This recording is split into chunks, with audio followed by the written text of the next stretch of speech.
بسم اللہ الرحمن الرحیم، السلام علیکم ورحمۃ اللہ وبرکاتہ۔ مائی ڈیئر برادرز اینڈ سسٹرز، آج کا جو ٹاپک ہے وہ ہے ریگارڈنگ توکل ان اللہ سبحانہ و تعالیٰ۔ اگر ایک دل ایسا ہو جس میں اللہ پر توکل یا بھروسہ نہ ہو، یا پھر اگر آپ یہ سمجھیں کہ ایک ایسا دل ہے جو ٹرسٹ نہیں کرتا، تو یہ ایک بیمار دل ہے، اور اس بیمار دل کا علاج کرنا بہت ضروری ہو جاتا ہے۔ اکثر اوقات ایسا ہوتا ہے کہ ہم لوگ اللہ تعالیٰ کے فیصلوں کے اوپر ناراض ہو جاتے ہیں، یا ہمیں سمجھ نہیں آتی کہ آخر ایسے فیصلے کیوں ہو رہے ہیں، اور ہم اس طرح کے سوال کرتے ہیں کہ آخر میرے ساتھ ایسا کیوں ہو رہا ہے، why is this happening to me، یا یہ واقعہ میری زندگی میں آخر کیوں پیش آیا۔ اللہ سبحانہ تعالیٰ اپنے نیک بندوں کے بارے میں ارشاد فرماتے ہیں کہ الا ان اولیاء اللہ لا خوف علیہم ولا هم یحزنون، کہ یقیناً جو اللہ کے ولی ہوتے ہیں، جو اللہ کے دوست ہوتے ہیں، نہ تو ان کو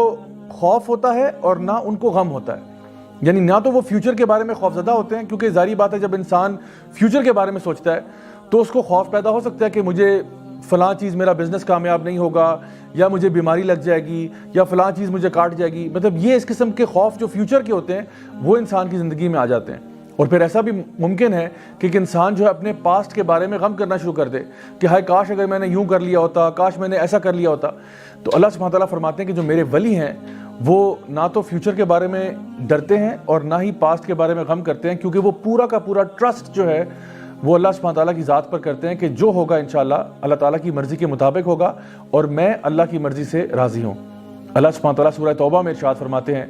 کہ قُل لَن يُصِيبَنَا إِلَّا مَا كَتَبَ اللَّهُ لَنَا هُوَ مَوْلَانَا، کہ یقیناً کچھ بھی تمہاری زندگی میں نہیں ہوگا سوائے کہ وہ پہلے سے لکھ دیا گیا ہے، اور اللہ تمہارا مولا ہے، اور مومنین جو ہیں وہ پھر اللہ پر ہی توکل کرتے ہیں۔ تو یہ کتنی پاورفل آیت ہے قرآن مجید میں کہ جہاں پہ ہمیں یہ بتایا جا رہا ہے کہ جو کچھ ہوگا وہ اللہ کی مرضی کے مطابق ہوگا، اور یقیناً اللہ کی مرضی ہماری مرضی سے بہت بہتر ہے۔ اللہ سبحانہ تعالیٰ فرماتے ہیں سورہ توبہ کی آخری آیت میں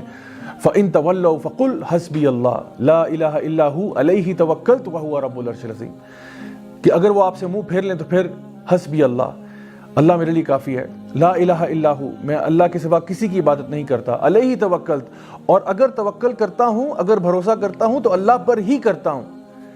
کیوں کرتا ہوں؟ وَهُوَ رَبُّ الْعَرْشِ الْعَظِيمِ، کیونکہ عرش عظیم کا مالک جو اللہ ہے۔ تو جب ساری کائنات اللہ تعالیٰ کے قبضہ قدرت میں ہے، جب ہم کہتے ہیں کہ ان اللہ علی کل شیء قدیر، ہر چیز پر اللہ تعالیٰ قادر ہے، تو پھر اللہ پر ہی بھروسہ کرنا بنتا ہے۔ انسان جب یہ سوچتا ہے کہ میرا رب جو ہے وہ ہر چیز پر قادر ہے، پھر انسان اللہ کو یہ نہیں بتاتا کہ میرے پرابلمز کتنے بڑے ہیں، انسان اپنے پرابلمز کو بتاتا ہے کہ میرا رب کتنا بڑا ہے۔ اللہ سبحانہ تعالیٰ فرماتے ہیں سورہ فرقان میں وَتَوَكَّلْ عَلَى الْحَيِّ الَّذِي لَا يَمُوتُ، کہ توکل اس ذات پر ہم کرتے ہیں جس کو موت نہیں آتی۔ سبحان اللہ، یعنی اگر آپ نے کسی پر بھروسہ کرنا ہے، اگر آپ نے کسی پر ٹرسٹ کرنا ہے، تو کیوں نہ اس پر ٹرسٹ کیا جائے، اس پر بھروسہ کیا جائے جو ہمیشہ رہنے والا ہے، الحی ہے، القیوم ہے، لا یموت، اور اس کو موت نہیں آتی۔ اسی طرح سے سورہ طلاق سورہ نمبر 65 آیت نمبر 2 اور 3 میں اگر آپ دیکھیں تو اللہ سبحانہ تعالیٰ فرماتے ہیں کہ وَمَن يَتَّقِ اللَّهَ يَجْعَل لَّهُ مَخْرَجًا وَيَرْزُقْهُ مِنْ حَيْثُ لَا يَحْتَسِبُ وَمَن يَتَوَكَّلْ عَلَى اللَّهِ فَهُوَ حَسْبُهُ، کہ جو شخص بھی اللہ کا تقوی اختیار کرے گا اللہ تعالیٰ اس کو ہر مصیبت سے باہر نکالے گا، اور پھر اس کو رزق دے گا وہاں سے جہاں سے اس نے سوچا بھی نہیں ہوگا۔ اور جو لوگ اللہ تعالیٰ پر توکل کر لیتے ہیں اللہ ان کے لیے کافی ہو جاتا ہے۔ مائی ڈیئر برادرز اینڈ سسٹرز، تھوڑی دیر کے لیے ذرا سوچئے کہ اگر ہم اللہ پر بھروسہ کریں تو اللہ تعالیٰ کہتا ہے میں تمہارے لیے کافی ہو جاتا ہوں۔ تو اگر اللہ ہمارے لیے کافی ہو جائے تو اس کے بعد زندگی میں کوئی ٹینشن رہتی ہے، کوئی پریشانی رہتی ہے؟ سو اس لیے دل کے اطمینان کے لیے، دل کے سکون کے لیے اللہ تعالیٰ پر بھروسہ کرنا سیکھیں۔ اور آپ یقین جانیں کہ اگر پورے اسلام کی روح نکالی جائے، جیسا کہ سورہ زاریات میں اللہ تعالیٰ فرماتے ہیں وَمَا خَلَقْتُ الْجِنَّ وَالْإِنسَ إِلَّا لِيَعْبُدُونَ، کہ میں نے جنوں کو اور انسانوں کو کسی مقصد کے لیے پیدا نہیں کیا سوائے اس کے کہ وہ اللہ کی بندگی کریں۔ تو اللہ کی بندگی کا مطلب یہ بھی ہے کہ اللہ تعالیٰ کو اپنا رب مان کے، رب جان کے اللہ پر بھروسہ کیا جائے۔ زندگی میں جو کچھ ہوگا انشاءاللہ الرحمن اللہ تعالیٰ کی مرضی کے مطابق ہوگا۔ ہم نے اپنی طرف سے کوشش ضرور کرنی ہے، کسی بھی راہ کی طرف ہم جاتے ہیں، کسی بھی پاتھ کو ہم لیتے ہیں، ہم نے اپنی طرف سے کوشش ضرور کرنی ہے۔ جیسا کہ نبی کریم صلی اللہ علیہ وسلم کی حدیث میں ترمذی شریف میں آتا ہے کہ ایک شخص، ایک صحابی تھے جو کہ اپنا اونٹ انہوں نے ایسے آزاد چھوڑا ہوا تھا، تو نبی کریم صلی اللہ علیہ وسلم نے ان سے پوچھا کہ بھئی تمہارا اونٹ ایسے آزاد پھر رہا ہے، آخر کیا وجہ ہے اس کی؟ تو انہوں نے کہا کہ میں اللہ پر توکل کر رہا ہوں۔ تو آپ صلی اللہ علیہ وسلم نے فرمایا کہ نہیں، توکل یہ نہیں ہے، توکل یہ ہے کہ پہلے اپنے اونٹ کو باندھ لو، اس کے بعد اللہ تعالیٰ پر بھروسہ کرنا۔ So my dear brothers and sisters, ہمارے لیے ضروری یہ ہے کہ ہم جب بھی کوئی کام زندگی میں کرنے جاتے ہیں اپنی طرف سے حق حلال کا کام کریں، پوری کوشش کریں، پوری محنت کریں۔ اگر ہو گیا الحمدللہ، اگر نہیں ہوتا تب بھی ثم الحمدللہ، کیونکہ جو کچھ بھی ہوگا اب اللہ کی مرضی کے مطابق ہوگا. اور جب ہمیں یہ بات سمجھ میں آ جائے گی تو پھر ہم لوگ خوش ہو جائیں گے. یعنی انسان اداس کیوں ہوتا ہے؟ انسان اداس اس لیے ہوتا ہے کہ جب اس کی مرضی کے مطابق چیزیں نہیں ہوتی.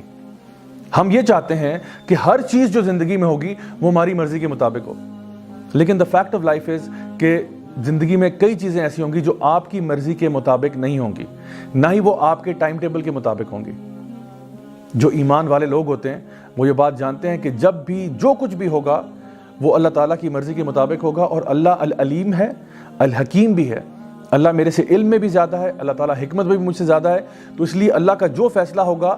وہ میرے فیصلوں سے بہتر ہوگا. ہمیں تصویر کے اندر صرف ایک چھوٹا سا پکسل نظر آ رہا ہوتا ہے اور اللہ سبحانہ تعالیٰ کو پوری پکچر نظر آ رہی ہوتی ہے. تو پھر جب بھی کوئی معاملہ زندگی میں ہو تو پھر اداسی کیسی، غم کیسا، انسان کو اسی بات پر خوش ہو جانا چاہیے کہ جو کچھ بھی میری زندگی میں ہوا ہے وہ میرے رب کی مرضی کے مطابق ہوا ہے اور اللہ مجھے کبھی ضائع نہیں کرے گا. صحابہ کرام رضی اللہ عنہم اجمعین کہا کرتے تھے کہ جب ہم اللہ تعالیٰ سے دعا کرتے ہیں اور ہماری دعا قبول ہو جاتی ہے تو ہمیں بڑی خوشی ہوتی ہے، لیکن جب ہماری دعا قبول نہیں بھی ہوتی تو ہمیں زیادہ خوشی ہوتی ہے کہ پہلے ہماری مرضی تھی لیکن اب اللہ کی مرضی ہے، اور یقیناً اللہ کی مرضی ہماری مرضی سے تو بہت بہتر ہے. نبی کریم صلی اللہ علیہ وسلم کی ایک حدیث ہے جہاں پہ آپ نے فرمایا کہ اگر تم اللہ تعالیٰ پر توکل کرو جس طرح کی چڑیاں اللہ تعالیٰ پر توکل کرتی ہیں تو اللہ تمہیں اسی طرح عطا فرمائے گا جیسے چڑیوں کو عطا فرماتا ہے. کہ وہ صبح کے ٹائم اپنے گھروں سے نکلتی ہیں، اپنے گھونسلوں سے نکلتی ہیں، اور جب واپس گھر کو آتی ہیں تو ان کے پیٹ بھرے ہوتے ہیں. اب اس میں ایک بڑا امپورٹنٹ بات ہے، وہ یہ ہے کہ یہ نہیں کہا گیا کہ چڑیاں اپنے گھروں میں بیٹھی رہتی ہیں اور آسمان سے منو سلوا نازل ہو جاتا ہے، بلکہ چڑیاں حرکت کرتی ہیں، یعنی حرکت میں برکت ہے. تو آپ نے اپنے اعتبار سے پوری کوشش کرنی ہے، باقی اللہ پہ چھوڑیں. مثال کے طور پہ آپ کا اگر